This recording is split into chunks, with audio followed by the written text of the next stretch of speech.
അത് ശരി. ഇത്ര നേരം വടി വിഴിഞ്ഞ മാതിരി ഇവിടെ കാത്തു നിന്നിട്ട് കാണാത്ത മാതി പോവാ. ആരെങ്കിലും കാണില്ലേ ബേട്ടാ? അത് കൊള്ളാം. 1.5 കൊല്ലം ഈ നാട്ടുകാർ മുഴുവൻ പേടിച്ചു പോയി. ഇപ്പൊ കല്യാണം നിശ്ചയിച്ചു. ഇനിയും പേടിക്കണം. ഇത്ര പെട്ടെന്ന് എല്ലാം നേരെയാകുമെന്ന് ഞാൻ വിചാരിച്ചല്ല. എന്റെ പ്രാർത്ഥനയുടെ ഫല. പ്രാർത്ഥന. ഇടത്തെ ചെവിയിൽ ഇപ്പോഴും വണ്ട് മൂളുന്ന പോലെയാ ശ്രീധരേട്ടന്റെ അടി. അപ്പൊ എന്റെ സ്ഥിതിയോ? മരിച്ചാ മതിയെന്ന് തോന്നി.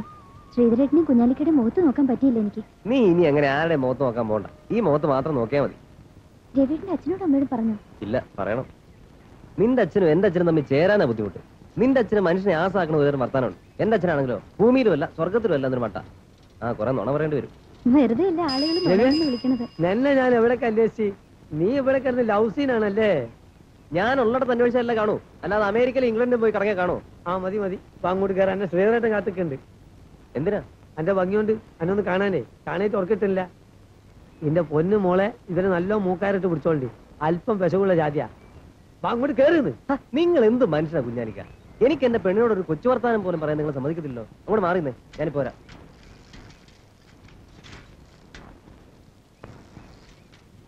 ഞാൻ നാളെ വണ്ടിയിൽ പോകും. അടുത്ത ആഴ്ച വരും. ഒരാഴ്ച കാണാണ്ടിരുന്ന എനിക്ക് എന്ത് വിഷമാണെന്ന്. നാട്ടില് പണിയെടുക്കണ നല്ലത്. എന്താ മുഖത്ത്?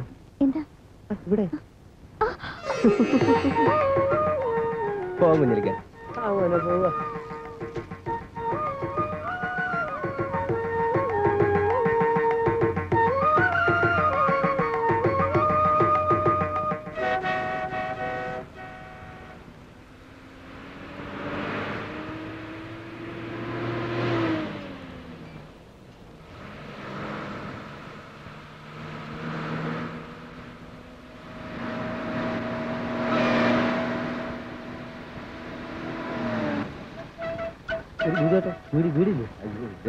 നന്നായി.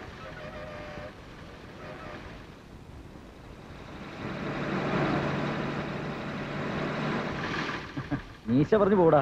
എപ്പോഴാ വന്നത്? 4-5 മണിക്കൂറായി വന്നിട്ട്. ഞാൻ ഇന്നലെ രാത്രി വന്ന് പെട്ടതാ. എവിടേക്കാ ലോഡ്? പൂനെക്ക്. അതെ, നമ്മുടെ തമിഴിന്റെ പെട്ടിക്കലയുടെ പുറകില് ഒരു സാധനം വന്ന് പെട്ടിട്ടുണ്ട്. പുതിയതാ. 10-18 വയസ്സ് വരും. ഒരു പാവാടാ. നിനക്ക് വേണമെങ്കിൽ ഒന്ന് പോയി നോക്കിയേച്ചു. ഓ വേണ്ട, ഞാൻ പോട്ടെ.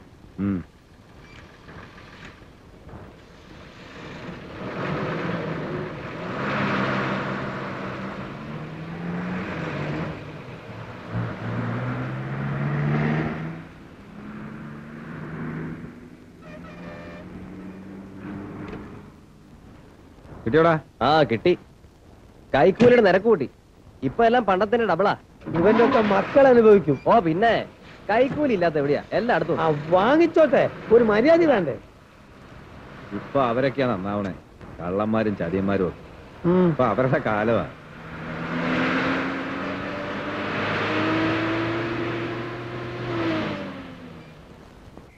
ഗോവിന്ദാശാനെ, ആശാനെ,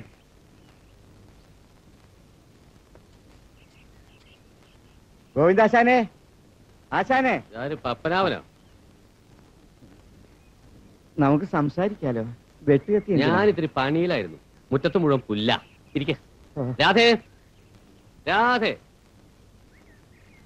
ഇരിക്കെ. അപ്പൊ എന്തൊക്കെയുണ്ട് വിശേഷങ്ങള്? കുറേ നാളായാലോ കണ്ടിട്ട്. എന്താ അച്ഛാ? രവിയുടെ അച്ഛനാ. കുടിക്കാൻ തന്നെ എടുക്ക. മധുരം വേണ്ട, എനിക്ക് പഞ്ചാരയുടെ അസുഖമുണ്ട്. അപ്പൊ അച്ഛനും മോനും ഒരേ അസുഖമാണല്ലോ. ഇല്ല, അവനില്ല. അത് അസൂയക്കാര് പറയണതാ. എനിക്കുണ്ട്. ആയ കാലത്ത് ഇഷ്ടം പോലെ മധുരം കഴിച്ചിട്ടുള്ളതാ. അതറിയാം. ഇപ്പൊ ഡയറ്റ് കൺട്രോളാ. വീട്ടിൽ ഇറച്ചിയോ മീനോ മുട്ടയോ ഒന്നും ഞാൻ കഴിക്കില്ല. അത് കഴിക്കാതെ 10-12 കൊല്ലായാലോ. പിന്നെ വൈഫ് നിർബന്ധിച്ചാൽ നല്ല നാടൻ കോഴി ഫ്രൈ ചെയ്തതാണെങ്കിൽ ഒരു പീസ് കഴിക്കും. ബ്രോയിലർ പറ്റില്ല. അതുപോലെ മദ്യപാനം ഇല്ല. തലയൂരാൻ പറ്റാത്ത കമ്പനിയാണെങ്കിൽ 1 ഗ്ലാസ് ബീറും 50 ഗ്രാം അണ്ടിപ്പരിപ്പും. പിന്നെ എന്റെ രവിയും ഗോവിന്ദന്റെ മോളും തമ്മിൽ ലവ് ആണോ? അല്ല, അത് മോനോട് ചോദിക്കുന്നതല്ലേ എളുപ്പം. അവൻ പറഞ്ഞു അവന് പല സ്ഥലത്തുനിന്നും ആലോചനകൾ വരുന്നുണ്ട്.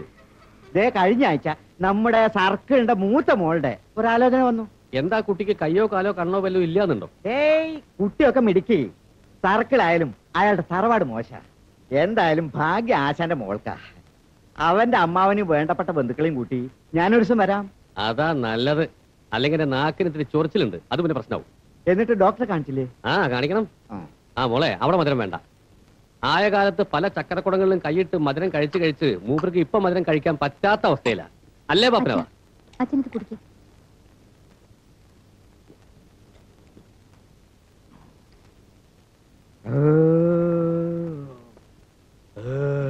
Gas gas. അപ്പോ ഞാൻ ഇറങ്ങട്ടെ, ഞങ്ങൾ വരുന്ന ദിവസം അറിയിക്കാം. അതിനിടയ്ക്ക് ഞാൻ വെറുതെ വരാം, നമുക്ക് വല്ല വർത്താനം പറഞ്ഞിരിക്കാലോ. സന്തോഷായി. പിന്നെ ആ ശ്രീധരൻ ഇതിൽ ഇടപെടുത്തണ്ട, സംസ്കാരം ഇല്ലാത്തവനാ. ആഹാ അതെ, അത് ഞാൻ തീരുമാനിച്ചോളാം. മതി മതി, തീരുമാനിച്ചാ മതി. വീട്ടിൽ വരുന്നവരെ കളിയാക്കണം എന്തിനാ? അത് മനസ്സിലാക്കാനുള്ള ബോധമില്ല അയാൾക്ക്. എങ്ങനെയൊക്കെ ആയാലും രവിയേട്ടന്റെ അച്ഛനല്ലേ? ഓ, രവിയേട്ടന്റെ അച്ഛൻ നിലവിട്ട് എന്നെ കൊണ്ടൊന്ന് പറയണ്ട. എന്റെ ശ്രീധരന് സംസ്കാരമില്ല അത്ര ചെറ്റ.